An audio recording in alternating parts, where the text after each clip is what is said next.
is the source of all incarnations.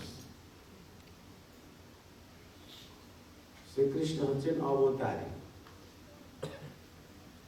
ওনার থেকে বিভিন্ন উদ্দেশ্য চরিতার্থ করার জন্য বিভিন্ন রূপে, বিভিন্ন রঙে, বিভিন্ন কার্যকলাপের সাথে নিয়ে যখন তার থেকে অংশ অথবা আংশিক প্রকাশ, অংশের অংশ এই জগতে আসেন, তাদেরকে অবতার পুরুষ বলা হয়। তাদের আরেকটা নাম আছে, কালকে আমি বলেছিলাম না, 3 প্রকার পুরুষ। ওনারা কোন পুরুষ? অক্ষর পুরুষ। আমরা খর পুরুষ। খর মানে পতনশীল, ক্ষরণ হচ্ছে, বলে না রক্ত ক্ষরণ হচ্ছে, সেই খর মানে ফলিং সোল। আর ওরা হচ্ছেন অক্ষর পুরুষ। এই অক্ষর পুরুষ এবং ক্ষর পুরুষ যার থেকে আসে তিনি কি? সর্বোত্তম পুরুষ, উত্তম পুরুষ অথবা অবতারগণ শ্রীকৃষ্ণ থেকে আসেন নিঃসন্দেহে। আমরা মানে আত্মাগুলি কোথা থেকে এসছে? তাও শ্রীকৃষ্ণ। অহং সর্বস্ব প্রভাব মত্ত সর্বম প্রবর্ততে, ভগবত গীতায় কৃষ্ণ বলেছেন আমার থেকে সবকিছু, সবকিছু বলতে কি বোঝায়? জড় এবং চেতন সবকিছু প্রকাশিত হয়, আমি প্রবর্তন করি। এভরিথিং এমানেটস ফ্রম মি, আমার থেকে সবকিছু আসে। তো তার মধ্যে আত্মা একটা বস্তু, 24টি উপাদানের তৈরি শরীরটা একটা বস্তু। তার মানে শরীরটা এবং আত্মা সবকিছু কৃষ্ণ থেকে এসছে। তার মানে আমরাও অবতার। আমাদের অবতারের সাথে ভগবান যিনি অবতার পুরুষ, বিভিন্ন রূপে অবতার হি অসংখ্য, ভগবান থেকে অনেক অবতারগণ আসে, তার মধ্যে ডিফারেন্স আছে। ডিফারেন্স আছে এরকম যে যারা খর পুরুষ তাদের একটা স্বভাব হচ্ছে ফরগেটফুলনেস, মানে ভুলে যাওয়ার স্বভাব। এই জড়জগতের কোন চাকচিক্যে মুগ্ধ হয়ে যখন ভগবানের পরম চাকচিক্যতা, তার যে অপূর্ব রূপ, তার যে অপূর্ব গুণ, সেগুলো ভুলে যায়, তার হচ্ছে খর পুরুষ। আমরা ভুলে যাই, কিন্তু ভগবান শ্রীকৃষ্ণ কখনো ভুলে না। আর ভগবান থেকে যে সমস্ত অবতার পুরুষগণ এই জগতে আসছে, ওনারাও ভুলে। আমরা যখন চারিদিকে কোনো কিছু দেখি, তাই দিয়ে আমরা প্রলুব্ধ হয়ে যাই, আমাকে তাদের সঙ্গে ম্যাচ করার চেষ্টা করি। যেমন আমরা চারিদিকে কি দেখি, এখানে আমরা চারিদিকে কি দেখছি? সিলিং, ফ্যান, এসি, দেওয়াল। এদিকে যদি তাকাই তখন আমরা মাটি দেখতে পাচ্ছি, ওদিকে দেখলে অনেক ঘর বাড়ি দেখা যাচ্ছে। প্রত্যেকটা বস্তু জড় বস্তু না? সব কিছু জড় বস্তু। ভোলা মন আমরা এগুলো দেখতে দেখতে দেখতে দেখতে আমরা বুঝে ফেলি আমিও জড়। কেন? সবকিছু জড়, সবকিছুর মধ্যে আমি একজন আছি, তার মানে আমিও জড়। এই আইডেন্টিটি সম্বন্ধে আমরা ভুলে গেলাম। কিন্তু মহাপ্রভু কি বলেছেন? জীব জাগো। মানে যখন ঘুমিয়ে যায়, মঙ্গলারতির সময় যদি আমরা না আসতে পারি, তো জীব জাগো তার প্রথম এবং প্রাথমিক অর্থ হচ্ছে তাদেরকে বলছেন wake up and attend মঙ্গলারতি, জাগো মঙ্গলারতিতে যাও। এটা সূক্ষ্ম অর্থ, এটা হল স্থূল অর্থ, সাদামাটা অর্থ, প্রাইমারি অর্থ। কিন্তু স্থূল অর্থটা হচ্ছে এই এখন যা বর্ণনা হয়েছে, আমি চেতন হওয়া সত্ত্বেও নিজেকে জড় মনে করছি। আর আমি যে চেতন আত্মা সেটা বুঝতে না পারার ফলে আমার পরম চেতনার শরণাগত হয়ে তার সেবা করা উচিত, তা করতে পারছি না। জ্ঞান নেই, অজ্ঞান। এই অজ্ঞানতা, জ্ঞান নেই আর ঘুমিয়ে থাকা অবস্থা এক। যখন কেউ ঘুমিয়ে যায় না, কোন কোন মানুষের এরকম দেখবেন, যখন ঘুমিয়ে যায় তখন বেড ছেড়ে গড়াতে গড়াতে কোথায় গিয়ে পড়ে, কাপড় চোপড় কিছু ঠিক থাকে না, কিন্তু কি করছে না কিছু বোঝা যাচ্ছে না। তখন আমার বলে কি আর ঠিক হ্যাঁ, স্লিপিং স্টেট মে হ্যাঁ, দোষ মত দেখো। ঠিক সেই রকম আমরা যখন চেতনার দিক থেকে ঘুমিয়ে যাই, অজ্ঞানতার অন্ধকারে যখন আমরা ঘুমিয়ে পড়ি, মানে চেতনা কাজ করছে না, তখন একটা পদ্ধতি যে কি বলেন আর কি করেন সেটা কেউ বোঝে না। ওই যে ঘুম, ওখান থেকে মহাপ্রভু বলছেন জীব জাগো, জীব জাগো। ঠিক আছে, ওখান থেকে যাবো, মায়া ঘুমে ঘুমে রইলি রে মন, দেখলি না চাহিয়া, গুনা দিন তোরে মনে করে যাবে রে পুরাইয়া, গুনা দিন তোরে মনে করে। আমাদের যে দিন না, আমাদের বয়স ইজ কাউন্টেড, সিলেক্টেড। সিলেক্টেড। আপনি এই জগতে এসে কতবার শ্বাস ত্যাগ করতে পারবেন আর নিতে পারবেন, ভগবানের খাতায় লেখা আছে, এই তোমার টাইম লিমিট। যেদিন শেষ নিঃশ্বাস শেষ হয়ে গেল, অক্কা পেয়ে গেল।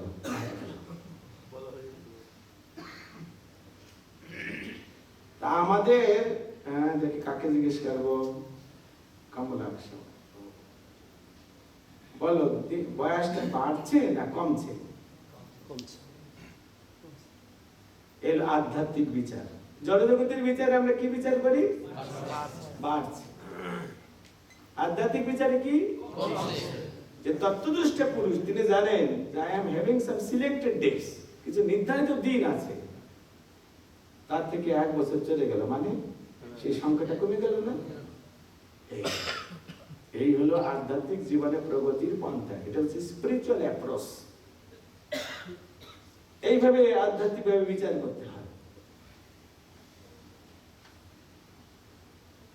তো এইগুলো সে জানলো না, বুঝলো না, আর যা করার তা করলো না, তাহলে সে লোকটা ঘুমিয়ে আছে। সে লোকটা আছে এই থেকে জাগতে হবে। কিভাবে আমরা জাগবো? আমরা দেখি আমাদের অস্তিত্বের 3টি স্টেট আছে, মানে অবস্থা আছে। একটা হচ্ছে যে দেখাশোনা যায়, ধরা ছোঁয়া যায়, এই যে আমাদের বেশ নাজের সুন্দরী বডি, হ্যাঁ, এটা একটা রূপ। অস্তিত্ব বলতে কি বোঝা? অস্তিত্ব মানে আমাদের যা কিছু আছে সব মিলিয়ে সব জিনিসের সমন্বয়কে বোঝায়। শুধু আত্মা, ইনকমপ্লিট এক্সিস্টেন্স। আত্মা না, শুধু শরীর, ওটা ইনকমপ্লিট। শরীর 2 প্রকার, সূক্ষ্ম এবং স্থূল। সূক্ষ্ম শরীর, স্থূল শরীর এবং আত্মা, এই 3টে যখন ভগবানের দিব্য ব্যবস্থাপনায় একত্রিত হয় তখন একটা অস্তিত্ব গড়ে ওঠে, রাইট? তা আমাদের অস্তিত্বের 3টি দিক, একটা হচ্ছে স্থূল শরীর, আর একটা সূক্ষ্ম শরীর, আর একটা আত্মা। এখন আমি কি স্থূল শরীর? আমি কি স্থূল শরীর? নাকি আমরা বলি আমার স্থূল শরীর? হ্যাঁ, তাহলে শরীরটা আমি নই। যখন জিজ্ঞেস করে এটা কি, তখন কি বলো? আমার হাত আমি, মাথা আমি, এটা বলি। তাহলে বডিটা আমি, এটা বলি, বডিটা আমার। তার মানে আমি এই স্থূল শরীর নই, এর থেকে আমি আরো কিছু বেটার। ওকে, নেক্সট স্টেপ কি? সূক্ষ্ম শরীর। কি দিয়ে তৈরি? মান বর্ধিত অহংকার। আমি কি মান বর্ধিত অহংকার সমন্বিত এই সূক্ষ্ম শরীর? মন আমি, এটা বলি না মন আমার? হ্যাঁ, আমার বুদ্ধি, বুদ্ধি আমি, এটা বলি। তার মানে এই সূক্ষ্ম শরীরও আমি না, আমি এর থেকে উপরে। সেটা কি? এই মন বুদ্ধি অহংকার সমন্বিত এবং স্থূল শরীরটা যার দ্বারা তাড়িত হয়, যার দ্বারা ফাংশন করে, ফাংশনে কার্য করে, আমি সে তাই। সেটা কি? আত্মা। যখন আত্মা থাকে না, আমাদের স্থূল শরীর সূক্ষ্ম শরীর চলবে, সব বন্ধ হয়ে যাবে। তার মানে এই শরীর দুটো কার্যক্ষম মানে কার্য করতে সক্ষম হয় কখন? আত্মার। ওই আত্মাটা আমি, আর তিনি ভিতরে বসে বসে বলছে এটা আমার মোটা শরীর, এটা আমার পাতলা শরীর, সূক্ষ্ম শরীর, এগুলো বলছে। কিন্তু যারা ঘুমিয়ে আছে তারা কি মনে করে? তার নিজের পরিচয়, যেহেতু ফরগেটফুল নেচার, ভুলে যাওয়ার স্বভাব, তার নিজের পরিচয় ভুলে গিয়ে সে এই সূক্ষ্ম এবং স্থূল শরীরকে নিজে মনে করে, নিজ মনে করে। যেহেতু নিজের সম্বন্ধে ভ্রান্ত ধারণা, সেজন্য নিজের ভ্রান্ত ধারণাটা অন্যের উপরও চাপিয়ে দেয়। সে কথাগুলো বোঝা যাচ্ছে? ক্লাসে আমি জিজ্ঞেস করবো কি কিরকম হরিবল করবো, হরিবলের ভিতরে শুভঙ্করের ঘাটি। ठीक है, हाँ हरिबल बोलूं, तो क्या मतलब आप शांतो, এটা আমি জাস্টিফাই করবো। হ্যাঁ, আমরা যখন নিজে, একটা কথা আছে সংস্কৃত ভাষায়, আত্মবৎ মন্যতে জগৎ। কি বলছি? মানে নিজের মতো জগৎকে মনে করে, যে যেমন পুরো জগৎকে, পুরো অন্য সবাইকে ওরকম মনে করে, ওরা বুঝিয়ে এরকম। তো নিজে যেহেতু ভ্রান্ত ধারণার মধ্যে আছে, সেজন্য তার ভ্রান্ত ধারণাটা অন্যের উপরে চাপিয়ে দিতে চায়। এই অন্যটাকে ভগবান শ্রীকৃষ্ণ। তারা কি মনে করেন? আমি যেহেতু এই সূক্ষ্ম এবং স্থূল শরীর যারা ঘুমিয়ে আছে, তারা মনে করে আমার যেমন যে একটা এই যে শরীর আছে, আমার শরীরটার মতো ভগবানের শরীরটা ওই রকম। আমার শরীরে যেমন জন্ম হয়, ভগবানের জন্ম হয়েছে। আমার যেমন মা বাবা আছে, ওনারও মা বাবা আছে। আমি যেমন ক্ষুধা পেলে খাই, উনিও খান। তাহলে আমাদের ডিফারেন্সটা কি? এই যে নিজের ভ্রান্ত ধারণা ভগবানের উপর চাপিয়ে দিচ্ছে যে আমি যেমন, উনিও ওইরকম, একটু পাওয়ারফুল বেশি, लेकिन लगभग एक ही है। এই হলো অবস্থাটা। আজকের এই শ্লোকে প্রভুপাদ বলেছেন, আমি মানে আত্মাটা যেমন স্থূল এবং জড় চেতনার ঊর্ধ্বে। আত্মা এত ছোট্ট জিনিস, এষাগ্রশত ভাগস্য শতধা কল্পিতস্য চ, একটা চুলের অগ্রভাগে 10,000 ভাগের 1 ভাগ। তার স্থিতি হচ্ছে এই সূক্ষ্ম এবং স্থূল শরীরের ধারণার উপরে আছে। তো যিনি ভগবান, তিনি সূক্ষ্ম আত্মা নন, তিনি ছোট্ট একটা আত্মা নন, তিনি হচ্ছেন বিরাট আত্মা, the greatest soul, supreme soul। তিনি কি করে এই জড়জগতের অধীনে আসেন? এই সূক্ষ্ম এবং স্থূল দোনোটা শরীর জড়জগতের উপাদান দিয়ে তৈরি, তাই না? সেই জড়জগতের উপাদানের তৈরি সমন্বিত ঈশ্বরই উপরে হচ্ছে আত্মার অবস্থান। আর যিনি সমস্ত আত্মার উৎস শ্রীকৃষ্ণ, তিনি কি করে এই জড়জগতের অধীনে আসতে পারেন, জড় শরীরের অধীনতা স্বীকার করতে পারেন? সেটা পারবেন কোথাও? সেটা পারবেন। সুতরাং এর থেকে সিদ্ধান্ত হচ্ছে যে ভগবান স্বয়ং অবতারী, এবং ভগবান থেকে যারা এই জগতে এসেছেন অবতারগণ, তাদের শরীর মন আত্মায় কোনো পার্থক্য নেই, কোনো পার্থক্য। আমি দুটি উদাহরণ দিচ্ছি। অ্যানালজি, উপমা দিচ্ছে। এই বায়ু ধূলিকণা উড়তে দেখি আমরা, কখন উড়তে দেখি? ধূলিকণা কি পাঙ্খা হ্যাঁ? তো ধূলিকণা ওড়ে কখন? যখন বায়ু তাকে তাড়িত করে না। বায়ু তাড়া দিচ্ছে, সে দৌড়াতে বাধ্য হচ্ছে। কিন্তু ধূলিকণার কি এমন ক্ষমতা আছে যে ওখানে বায়ু তাড়া দিচ্ছে, ও নড়ছে না, বরং উল্টা করে বায়ুকে আক্রমণ করছে? এরকম কখনো হয়? কিন্তু আমরা যেন বলি, কি বলি, কি পুরো জায়গাটা ধুলিতে আচ্ছন্ন হয়ে গেছে, এটা বলি না? ধুলায় ময় ময়, ধুলায় আচ্ছন্ন হয়ে গেছে পুরো জায়গাটা। মানে এই যে আকাশটা, এই যে খালি জায়গাটা, খালি জায়গাকে আকাশ বলে। কি বলে? আকাশ।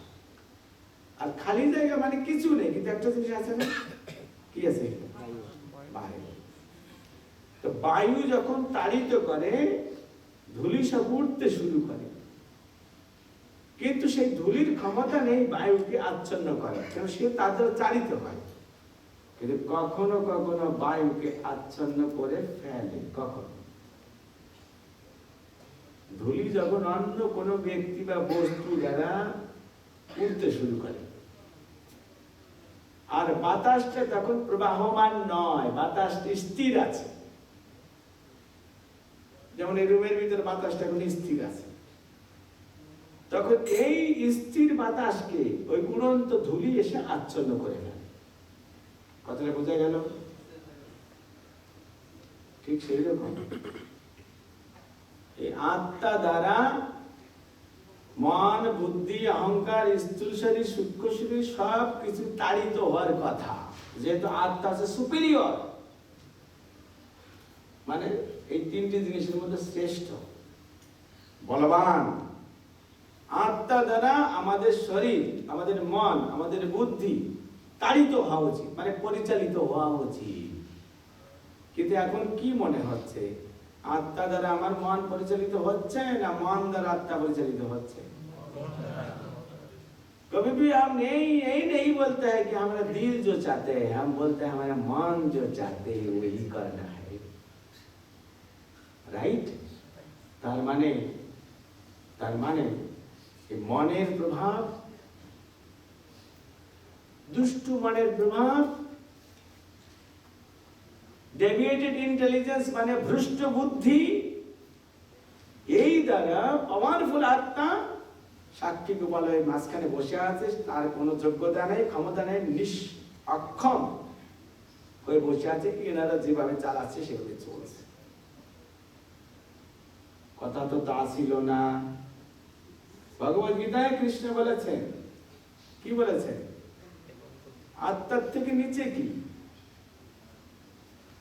নিচে কি? অহংকার। কোন অহংকার? সত্য অহংকার। কিন্তু এখন আমাদের কোন অহংকার আছে? তার থেকে নিচে কি? বুদ্ধি। তার থেকে নিচে কি? মন। তার থেকে নিচে কি? এই ইন্দ্রিয়গুলি। এইটা হলো হায়ারার্কি। এই হলো, এটাকে বলা হয় ডিসেন্ডিং অর্ডার। উপর থেকে আত্মা যে নির্দেশ দেবে, এই সবগুলো সেটা পালন করবে। এটা হলো কথা। এটা এখন কি হচ্ছে? ইন্দ্রিয় যা চায় সেই নির্দেশ যায় মনের কাছে। মন বলে ভয় কিনে পাগল, আমি তো আসি। মন তাদেরকে আশ্বাসন দেয়, ঠিক না? আর মন যেন তেন প্রকারে বুদ্ধিকে কনভিন্স করে, আর বুদ্ধিও ঠিক আছে।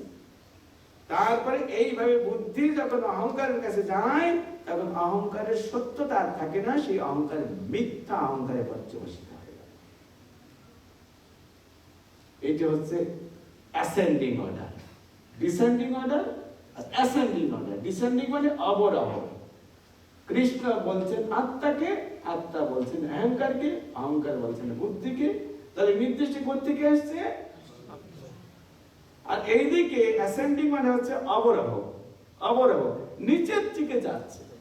আচ্ছা, কে বেশি এক্সপিরিয়েন্সড?